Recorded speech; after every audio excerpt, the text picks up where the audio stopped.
And so I had duct taped 40-ounce beers to each one of my hands to make it fair for the other people competing in the illegal bicycle race that I was in, as we took off out of this middle of St. Louis City, headed to various waypoints that we had to collect before we got to the finish line. I did finish my beers. I did not come in first place, but I was wearing a rainbow one-piece triathlete's unitard.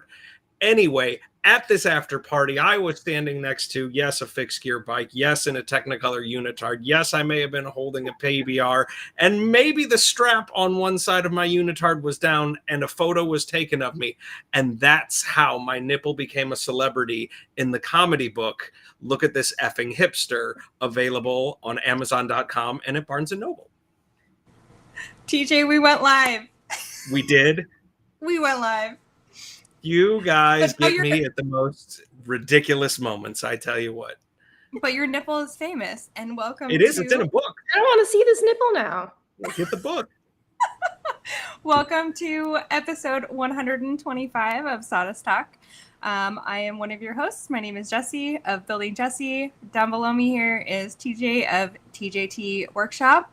And we are joined tonight with Layla of Casey Bombshell Designs, which we're super excited to have her here. We are going to take a quick moment to thank a sponsor for the show. And TJ? So, as makers and members of the maker community, you probably find yourself holding various types of media in various states of smoothness. And you might think to yourself, I got to get whatever I'm holding into a state that's much more smooth than it is now. This board is just too rough to deliver. Well, let me tell you, boys and girls, you get yourself a Surf Prep sander or some Surf Prep abrasives, you're going to have the smoothest wood in town. Surf Prep. Get you good. Also, if you want to use code Sawdust Talk on the Surf Prep website, you can save 10%. And we get a little kickback for that because Hannah loves us and we love you, Hannah. Thank you. True. Layla, welcome. She's like, I'm not going to talk now. Zip. So you said in your intro video, you said, I do not like talking about myself. So if you want to hear me talk about myself, this might be your one and only chance. So who are you? Why are you? Why am I? Why are you, Layla? Why do you exist? Okay. So what was the tipping point 2 years ago that made you say, you know what? I'm not only going to be doing cool stuff, but I'm going to do it on the internet so people can see. Well, you see, so before I started my whole business, I did not have any social media. Like, it was one thing that, like, I just refused. Like, I had nothing at all. And so I think for me, when I finally decided to do that was when I was kind of like, I feel like I had no other option because I feel like you can't really run a business without social media. It's just not, it's not super feasible. Maybe once you have like a large following or something, then you can kind of back off. But I felt that pressure to do it. And all my friends were telling me. So that's why I kind of suddenly appeared, even though I had been doing a lot of that for a little while. Kind of decided it was time to get on the grid. So you have, sorry, TJ, you have a life outside of woodworking, but what made you get into making? Like, how did you become a maker? I feel like, so I've pretty much always, I don't know, I was always like that weird kid that would just like be in their room, like thinking of things to make. And I don't even know. Like, I don't even know what age it really started at because I couldn't think of a time where I wasn't doing that. But I think like I hit a point where I was like, I am spending so much money on like hobbies that I should probably start selling this to justify how much I'm spending on this. And so that's kind of like where I started selling my stuff, but I've pretty much always made stuff. But really, like the only things I was selling before probably like 2 years ago, before I started doing like all the t-shirts and glassware and then woodworking, was like all my crochet stuff. And that freaking sucked to sell because every single piece would take me like 20 plus hours to make, and like no one even wanted to pay like $10 for it. So um so that's when I started like doing like more of the woodworking and things like that. And stuff. So And then you fell in with the rowdy crowd of scroll saw users, I did. I right? started with a shitty Wen scroll saw. It was like $40 maybe, and that was the shakiest freaking thing I have ever used in my entire life. Like I hated scroll saw work so much when I first started. I was like, I don't think I want to do this. Was ready to kind of give it up. And then I had heard a lot of people talk about their Pegasus, and so I kind of bit the bullet on that, and it was a completely different experience. Completely. And so now you've just got buttery smooth curves, long arms, tons of range. Depends on the day, honestly. I think that's great. Like, who are some of the like scroll saw artists that you saw when you came onto social media that you were like, how are you doing that? What tools are you using? I would say, and I don't even think she necessarily knows this, but I would say one of the biggest like makers for me has been Kristen from Kristen's Creations. She what I think really inspires me about her is that she talks a lot about like where she started, and you see a lot of bigger accounts and they'll sometimes touch on that, but they don't as much as you would think. And so I think sometimes like for her, like the reason why she's been so inspiring is she'll talk about like I think one time I was talking to her about how I feel like I'm like screaming into a void sometimes on my stories. Like, is anyone even really watching these or looking at what I'm doing? And she was like, I felt like that for the longest time. Like nobody would like necessarily engage in the very beginning, and kind of like assured me to keep going and things like that. And so I think that's like she was the one that kind of would help me just by like those little things, and showing me like where she started from and just like seeing how all her work has changed over time. And then another thing too is just like seeing somebody who doesn't have all the most expensive tools. And I think that is what it is for me because I'm a pretty cautious spender, and I I tend to think of like everything I buy in terms of how many nursing shifts I would have to work. And so I'm like, you know what? 2 hellish shifts. Like that is not worth it. So I tend to kind of just think like that's like my currency is my shifts. And so I kind of will tend to start small. Of course, that kind of backfired with the Wen scroll saw because that thing was just a piece of shit. But I, in general, like $40, start. So right. I mean, I was like, that's perfect. That sounds great. These reviews, 5 stars. Excellent. And if you don't know any better, I gotcha. If you don't know any better, it's totally a 5-star saw. But Totally. then once you learn the difference, oh mama, that's the good stuff. I mean, maybe if like that's all you knew and like you were used to how much it shakes, like I don't know, I felt like it was shaking the entire house. So I think it's a good message though, because I mean everybody starts somewhere. So when it comes to the platform of social media, Instagram, whatever, or YouTube, you go to these videos and you're like, oh my gosh, so and so is doing this really awesome thing, and then you look at the tools that they are using, and if they have like a crazy following, like a lot of those tools were probably free. They exactly. probably didn't even pay for them. So. Right.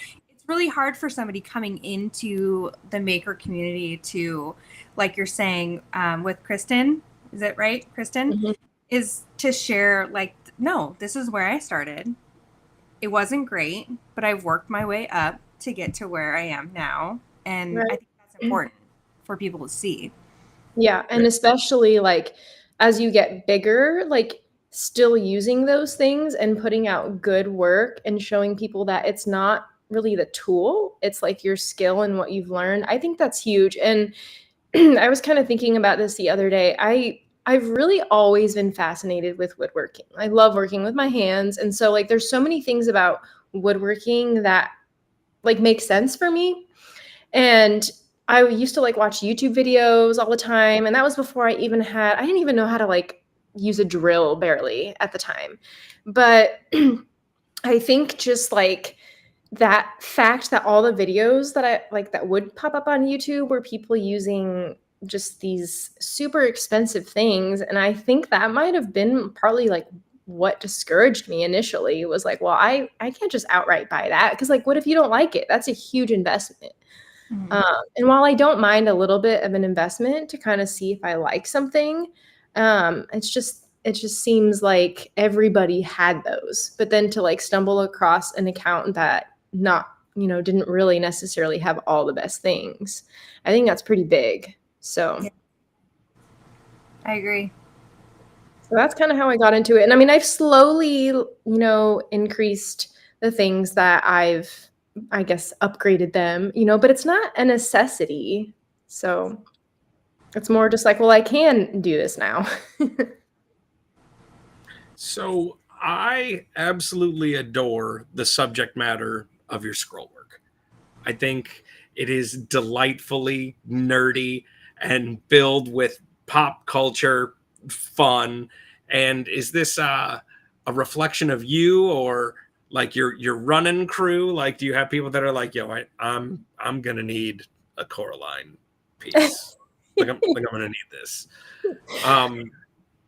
How did that sort of get sculpted or cultivated? How's that work? I would say it's pretty much exclusively been me. I'm not the best at like posting like the custom orders I get, and I think some of it is like, yeah, this was a really fun order and like this customer was really cool, but like I don't know if this is me. And so I tend to post more things that I'm like, oh, this is me, like this is meaning to me, or this is one of my favorite video games, or Coraline being one of my favorite movies. And I think in my mind too, I thought like, well, there's so many scroll saw artists, there's so many woodworkers, and maybe if I kind of establish that as like a sort of niche, like people who want that sort of thing will come to me. And although it had a pretty slow start because I guess not many people necessarily want like video game art and things like that, I know that it's also just a matter of like being found, which on Instagram is so hard and exhausting. But I would say, yeah, most of the pieces are just kind of things where I'm like, you know what, I want to make this. And then more customs kind of came in, but usually they are like related to the same sort of style. So. But yeah, so you've got a couple appearances by Link and the Triforce and some Yeah. Piranha plants in there, and Piranha I think pants. there's like is that a Scott Pilgrim maybe tucked away in your top couple of posts, which is pretty Yeah. stellar. Now is the Scott Pilgrim from Scott Pilgrim the video game, Scott Pilgrim the graphic novel? Are you Scott Pilgrim the movie, or now we have Scott Pilgrim the animated series? Like, how does that work? Oh yeah, the animated series. Ugh, I'm not sold on that one yet. I love the webcomics or the comics, and then I love the movie. So I would say it was mostly from that. The animated series was not so good to me so far. Understandable. But yeah, I just love how it kind of incorporates that like nerdy video game kind of style too, and just the style of Scott Pilgrim in general. So, and then just like with the like Link, that's like stuff that was really important to me as a kid. And so I think that's just kind of always stuck with me. So not necessarily like one of my favorite current video games to play, but just something that has a lot of like nostalgia factor with it. So I think your style is great though, and like showcasing things that you love to make is really important because it does kind of like bring in the people that are interested in the same things as you. I mean, I saw your style and your shirts and stuff that you were making, and I was like, I want to talk to you. I mean, that's how we started talking too. oh yeah, we still need to do that. I know, it's Logo. fine. Outside of, like, you know, Workbench Con, which we met at Workbench Con, and it was great. Yeah. You were awesome. We have mutual friends. Yes, we do. Like Mr. Human. Yep. He's a hoot. Little human. Yeah, he was like actually one of my first real friends on here. Really? Like, yeah, I think until we started talking, it was kind of going back to that whole like, who am I talking to? Like, you know, it wasn't like it wasn't like anyone I was actually making like a connection with, if that makes sense. Like, you know, Yeah. I would have a couple people here and there, but like as far as like first friend, I don't even know if he knows that. I feel like he probably does. But also he was like one of the people that really like pushed me to like be myself. And I think like I've probably kind of mentioned this to some of you, but like just coming from working in like corporate environments for so long and then like having that sort of creativity stifled and just like environments where like a lot of people aren't really necessarily being who they are because it's like you're being watched by like a manager all the time. You know, I think for me that has made me like hide my personality a lot. And just like finding people like Hugh that were like, you know, like he would almost like force me to show stuff. He'd be like, no, you're going to show this because it's funny. And I'm like, no. And he would do it anyway, kind of thing. So at first I was super kind of shy about that. But I think that's been really, really good for me personally and has brought more people that are similar or just kind of opened up more of those doors of like making actual connections with people. So, well, we were talking before the show about somebody who we both adore, and we have to talk about this. Tell the people what you said about our friend Mindy. How awesome she is. Yes. She is like, it's very hard for me to open up to people in general, but I feel like she's one of those people where it was instant. Same with Chelsea too, if they don't mind me name dropping them. But go for it. And Andrew also, which I know TJ, you know Andrew pretty well. Oh, Andrew's in the Royal Order. He's one of the cool kids. He thinks you're one of the cool kids, so well, I am. Right here. I love it. I think it's really special, like the bonds and stuff that we get to form. And then going to an event like Workbench Con, where you get to meet these people in real life and you see firsthand that, like, you know, these relationships and bonds that you're building with people, it's not just online. Like once you're in the same space with them, it's like absolutely no different than chatting with them day to day. It's like you get to just actually physically like squeeze them, and it's wonderful. And to me, it's so, what's really awesome about the whole community is like, I feel like on the whole, like everybody is just so open, you know, like, and that's so different for me, especially like, I mean, it exists a little bit in nursing, but when I was working as a scientist, like it's a very like just stoic field in general, and like there was no sharing of anything. Like I didn't even know who half my coworkers really were. And it's since, you know, I've only really been in the community for about like a year and a half to 2 years, it still stuns me because it's just so not what I'm used to. But just to like have people just kind of like pour it all out is kind of mind-boggling to me. So I did not want to go to Workbench Con. That was another huge thing. I did not want to go. I was so just like, I guess just afraid of, I don't know, like just putting myself out there, and because that's just not something I do in my job. Especially in nursing, it's all about who I'm taking care of. And so me as a person, I don't like that doesn't come up at all. Nobody really cares, right? They're not there to hear about me. And so it's kind of interesting to go to an environment where like everybody wants to know everything about each other, and like you do form those friendships. So it's been pretty interesting. Yeah. Speaking of friendships and Right. community and I was network, so sappy. you did a little bit of charity support with your, I guess printing is the broad brushstroke term side of your business for Andrew and his friends in his charity. You want to talk a little bit about that and your involvement? Yeah. So honestly, that just Andrew and that whole group of people have just become like genuinely amazing friends of mine. I don't even really know how it started.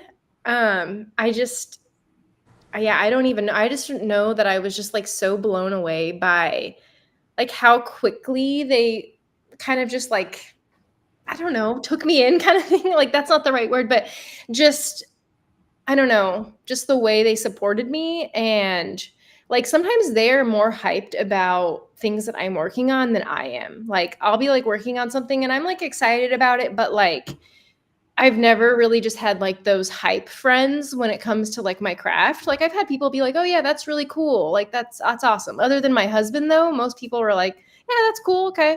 But like I don't know that until I like got into the community and met them, especially, that I had people be like, "Holy shit, like I cannot wait to see this." And that's just not the type of friend that I've necessarily had. So I think for me, a lot of that was, I mean, yeah, they kind of started kind of just being my friends like through the community, but then I've become people that I pretty much talk to every day. So about everything. And so I kind of wanted to find a way to do something that meant a lot to them. And this is this is going to all just sound so sappy, but it's true. Like the same thing that they kind of did for me, of just kind of like that relentless support. And that was really the only thing that I could think of, something that's actually meaningful to them. But I kind of wanted them to play a part in that, because I'm not a veteran. So I can't necessarily say like, "Oh yeah, this is important to me and this is how I want it to be done."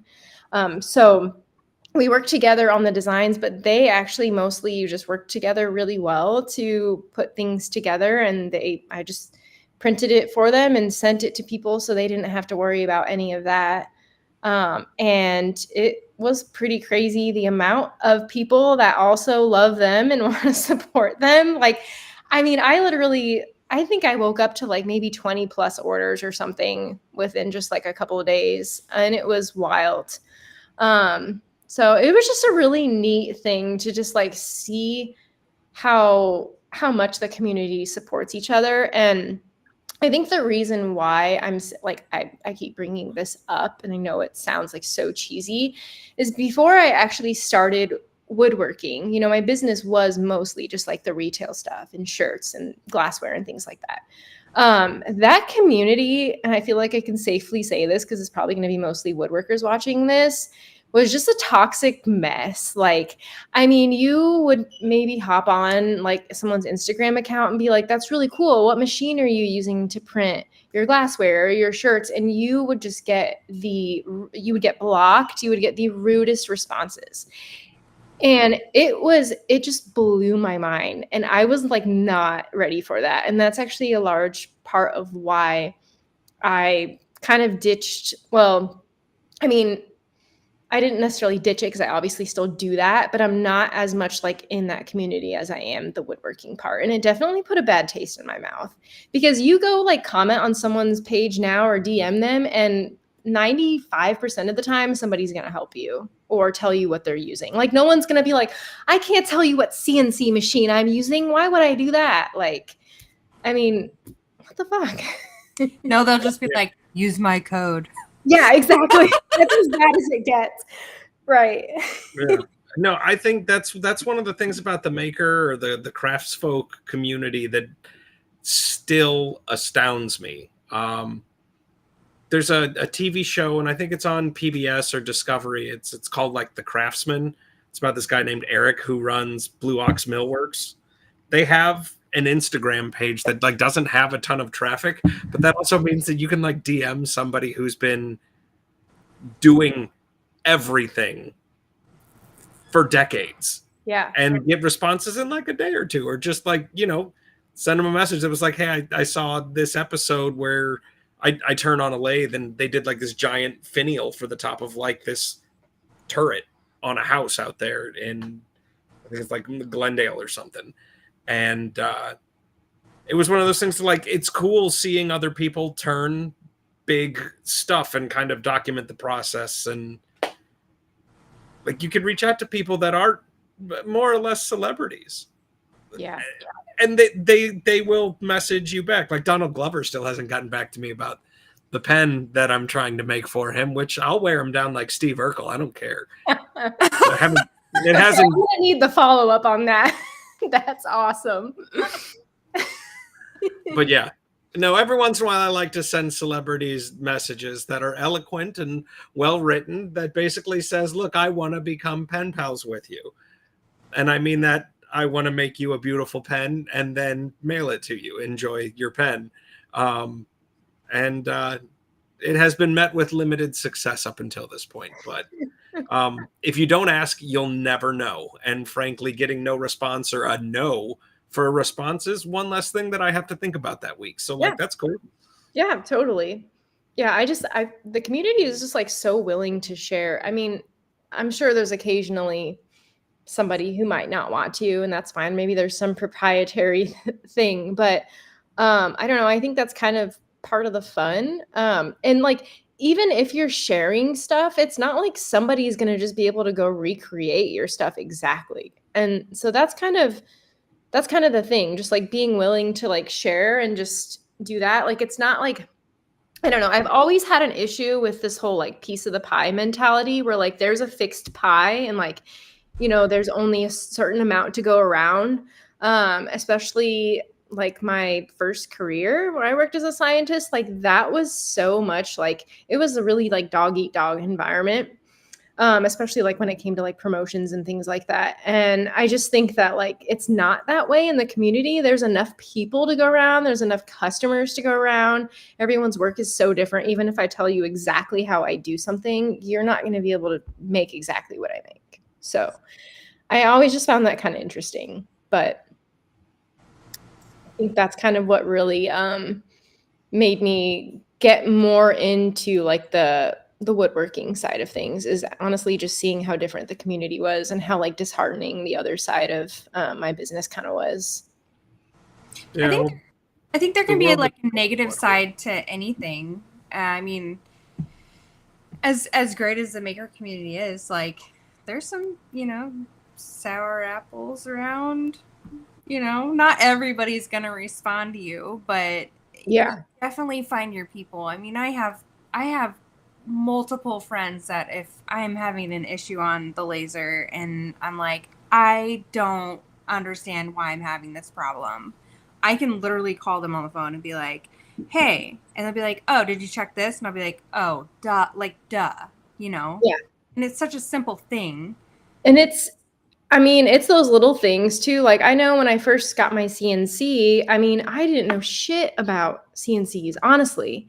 Wait, like, what CNC do you have? I have a Shipoko. Yeah, I know. I'm a how dare I? No, I know. I don't actually know why I went with that one, to be honest. If someone had asked me, like, I don't know. But yeah, so Hugh was actually the one who got the kind of freak outs from that. Is like, I was trying to do an inlay and I was just having a hell of a time, like gaps.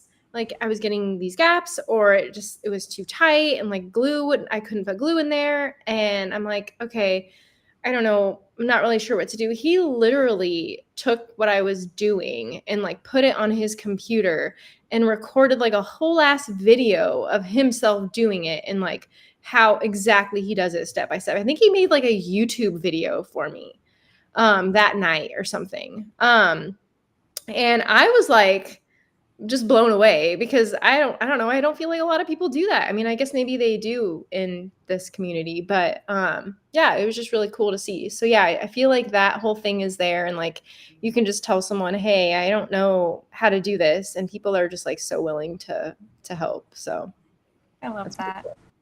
Yeah, that's cool. But I don't even think I answered your question about about like the purpose behind the whole Mission 22 thing. I was kind of telling like what started it, but I don't think I actually answered your question. Yeah, so for people who don't know Mission 22, it's this whole, and they have a whole page, website, and Instagram, and they post some really neat things too. Just the statistics about veteran suicide. You know, at least 22 veterans kill themselves every day, and I didn't even know that statistic. I have so many veteran friends, and I didn't even know that. Really, I mean, I knew it was an issue, but that is just insane. And so that's kind of why the whole mission started. And so, like, I obviously like can't give 100% of the proceeds for the shirt making because I'm making them all by hand, and you know, ink and things like that's really expensive. But what's basically left over gets donated to Mission 22. So it's kind of a neat way to like donate and then also support these specific veteran makers too. That answers your question. That is awesome. This is also a perfectly reasonable time to segue into a quick shout out to Mike over at Makers for St. Jude, with whom we've partnered up with this year. Childhood cancer sucks.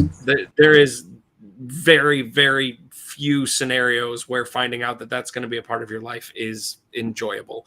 The St. Jude Foundation gives away hundreds of thousands upon millions of dollars to families who are dealing with scenarios that I wouldn't wish on my worst enemies.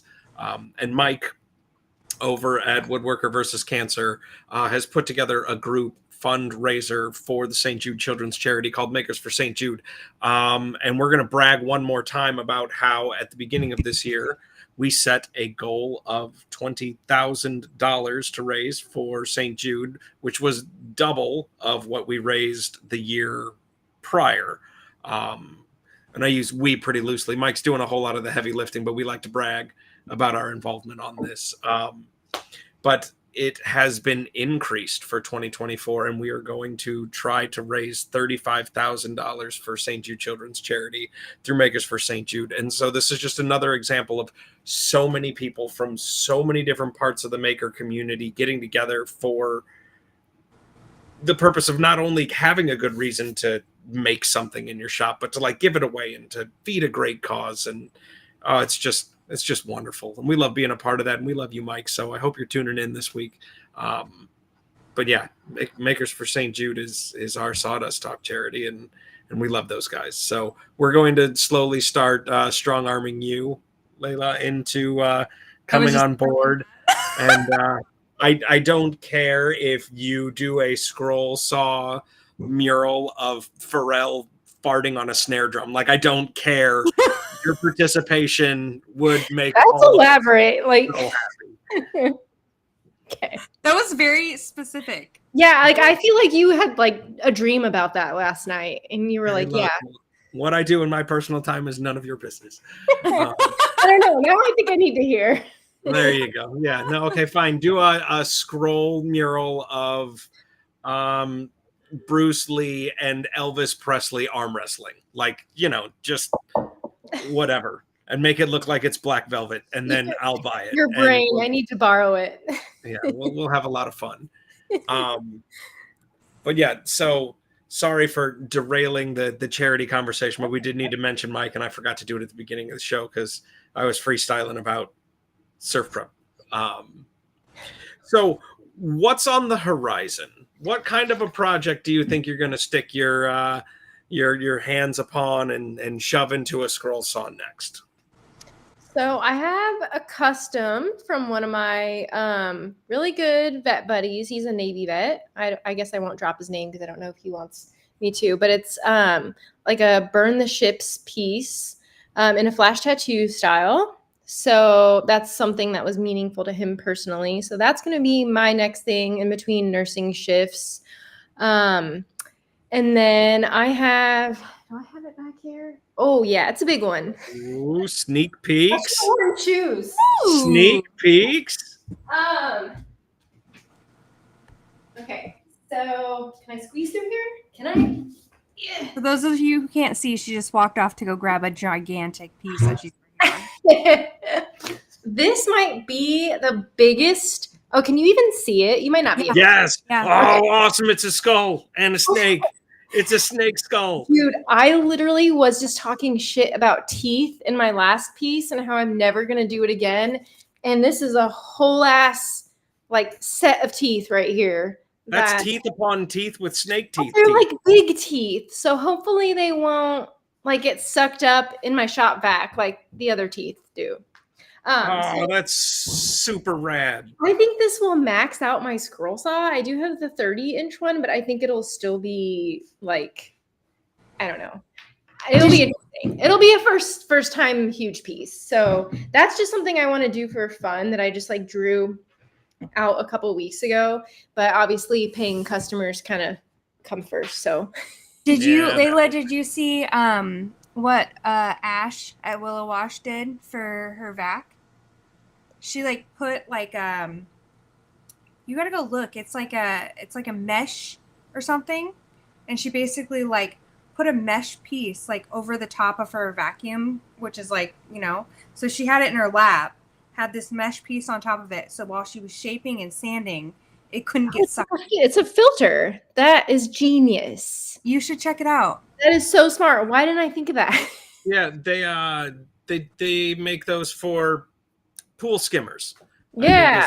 What you might be looking for is a pool skimmer sock. That's what they're called. Skimmer socks. It makes perfect sense because I have this like little like, oh my God, I need to lift more weights. Okay, so I have this whole like clamp, so obviously my shop vac, like while I'm shaping, because I generate so much dust, can just suck everything up. But like I've literally like been holding teeth, like, and then they just like, and then once they're in there, like you're not finding it. So that would actually be really smart. I'll have to find it. Get that mesh on there. I also have one of her pieces behind me. Dude, that one is insane. So good. So good. I was blown away when I saw that one. Yeah. Is it just a ton of little pieces? Like, oh my God. Or are they take it off the wall? It is. Every single one of those. They look really, I'm like, of course, like I'm going to see any better if I put my big head in front of the screen.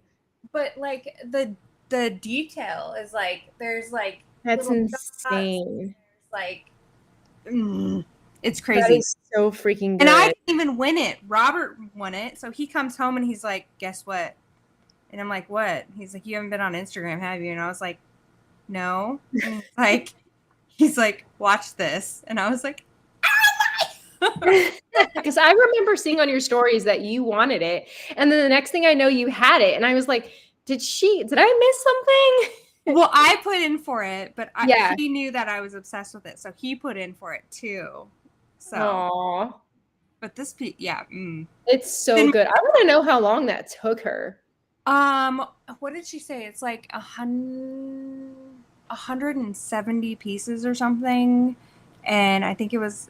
I want to say like 20 some hours of, I don't know. I'll have to ask her, but a lot. Yeah, that's awesome. But it's beautiful. But Makers for St. Jude would be a great time for you to make something, whatever the heck you want, and just raffle it off for kids with cancer. You're like a giant skull and snake tattoo flash. I'd put in for that. No, it's not spoken for. I love it. So with the t-shirt business, tell me more about that. Yeah, there might even be some news surrounding that t-shirt business. What do you know? What do you know about t-shirt business? What do I know? So you started, but hold up. You started making designs that you just liked, correct? Mm-hmm. And just selling designs that you liked. So how Honestly, pieces that like I would wear. And that's pretty much what I did. how did you get into doing maker tees? Okay, I think Again, oh my gosh, he's gonna take over this podcast. what? I said if you say Hugh again, No, take over this actually, podcast. he was my first. I know. I was like, that motherfucker. Oh wait, can I cuss? I don't even know if I Yes, can you cuss. can. It's I after was like, 10. that It's after motherfucker 9 better o'clock be Central. here. Okay, because he's come up so many times, and he's probably not here. But yeah, actually, he was my first t-shirt custom. And I think from there, because he's awesome at just posting that stuff to his stories, then people like started realizing that I was making them, because I'm apparently shit at telling people what I can make, according to Andrew. So then I think it just took off from there, but I think it was actually Brian from Built by Bricker. I think it was his idea. He was like, well, actually no, he did buy bulk. Somebody, it was him or it was somebody, I can't remember, who wanted me to like just make them shirts, but just do like kind of a drop, not like an actual drop shipping, but you get what I mean, just like making it as the orders come in through me. And then they just started kind of James from Honest Hands hit me up and wanted to do that, especially because he's in Canada. And so for him to do that and then ship to people in the US is insane. So just like being able to do that for a lot of our Canadian woodworkers, because there's a lot of them. So then it kind of just went from there, and then like word of mouth. And then we did like the Mission 22 collaboration. So that's been cool. But yeah, I would say I started doing, that was probably like the first type of thing that I sold, were just making tees that I think I would wear and like designing them. But I was mostly selling on Etsy, which just is such a crapshoot. So People have strong feelings about Etsy. they do. I've been seeing a lot about that. Other than the AI thing, like I don't know. I mean, I don't get like the most sales from there, but I do know that it kind of depends on like the month they decide to make you popular. And so you might get like no sales, and then another month you might just like blow up. And that's just like not consistent for a lot of people, I think, is kind of the big thing too. Yeah. And all the competition, of course. How many makers are you making tees for right now? Like, how many makers do you have in your shop? Oh, I would probably say at least 15. So. And number 16 is? Number 16 is you, homies. That is right, boys and girls. We have partnered up with KC Bombshell Designs, Layla Extraordinaire, to be our new merchandise provider. So right. we're gonna start arguing and negotiating about what kind of a microsite or portal or what we can do to start sending a little bit of business her direction. And yeah. So you guys are going to get to hear me make up advertisements for Casey Bombshell's stuff every week. I Also, can't wait. So like how he's like pressuring you into listening every week, because you're gonna be like, what did he say about me this week? I know. no, it'll be fun. It'll be fun times every week. Well, I was there for Andrews, and like I don't know, I think I had to work a shift the next day, so I had to like dip out, and he was like, yeah, we were talking about you. I'm like, okay, now I have to go back and watch it. He scared the shit out of me. He was like, yeah, we talked about you a lot. I'm like, well, what'd you say?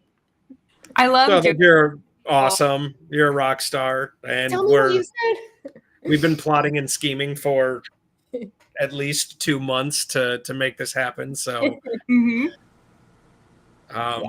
be awesome. This is the good stuff here.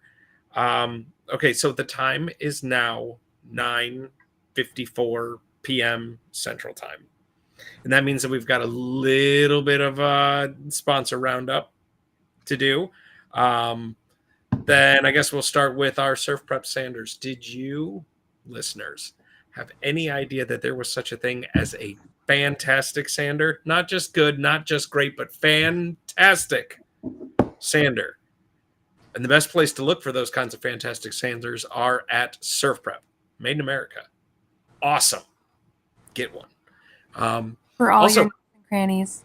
Yes, for all your nooks and crannies that need nice and smooth finish, check out Surf Prep. Oh, see? There we go. Also, in the maker community, it's not only cool to get decals made, but also getting a shirt printed and sent out to your followers, or just creating a link in your bio that'll get them someplace where they can support you, because this is a supportive community. We reach out and we wear each other's merch. And if you're going to get your merch printed anywhere, you need to be talking to Casey Bombshell Designs. Casey Bombshell. On board with Sawdust Talk for 2 hours. Okay, so that is I'll let that through the sponsors. That brings me to the final question for the evening, Layla. And that is, every week we ask our guests to try to come up with like a motivational quote or a thought or something that just kind of motivates you, whether it was today or whether it's every day or whether it's just something that you're kind of feeling right now. That's wonderful. But we want you to speak to the listeners, speak to the audience, and get those folks excited to kick open the door to their shop, pick up a tool, make a mess, get awesome. What would you like to tell the folks listening today? This probably sounds silly, but just start doing it, and then don't be afraid to put yourself out there. And I think the reality is that if you are starting and you are a smaller account and you don't necessarily know anybody in the community, like, it is going to take time for people to find you and to get to know you, and for you to build your following. And it can be super discouraging, when you're sitting at whatever 500 followers or not even that. I think I would just urge you to not even, as much as possible, think about that number, because it is easy to kind of assign more value to that than you need to. And I think once you kind of stop focusing on that and just like keep doing your thing and don't let that hold you back, like, it's as cliche as it sounds, where people are like, oh yeah, the second you stop caring, like, suddenly, that's when good things happen. I mean, there is some truth to that. Because then you kind of just stop, like, you just feel more free to be yourself, rather than like, oh, I can't post that because I'm going to lose followers. And, like, who cares? Like, in the grand scheme of things, it doesn't matter. And you're just still going to attract the people who like you for who you are. And so just keep doing that, and you'll get there, and you'll build your following. And also, anyway, your following doesn't really mean anything. So I don't really get sales from my following necessarily. So that would be my big thing. I love it. Be yourself. Your people will find you. Just so true. Keep your weirdos will find you. And let's be honest, we are all fucking weird. We are. Oh man, the maker community is literally what the elder punk rockers have all become. Yes. It's amazing. And that's another, like, I am a huge metalhead, and I literally have never told anyone that until, like, basically I heard other people also like the same things. And I'm like, oh, okay, so I can be myself now. But I would not be caught dead telling, like, any of the nurses that I work with, except those who end up watching this, that I like that kind of music, otherwise they'll call me a Satanist. I think that you have always been able to be yourself. I think you just found a community that is themselves with you, which I think is fantastic. I also want to say that I'm pretty sure anybody that listens to this episode is going to absolutely fall in love with you. Because you're like the perfect little Sour Patch. Like, you're like, I'm a metalhead and I like Coraline and like, the darker side of things, but you also said some very heartfelt, very sweet messages tonight, and I think you're wonderful. I've thought that for a while, so that's thank you. We're big feel the fans same over about here. you. we're all just gonna be like, I know. Who knew that you would come here and just hear a freaking sap fest for an hour? Hey, I think what everybody is going to be able to take away from this is that you care genuinely. Yeah. And you're involved genuinely. And that is a direct byproduct because you care. And that's awesome. Yeah. So that's wonderful. We don't need any more phonies in this world. We like real folks like you. So true. Very true. I've had enough of that.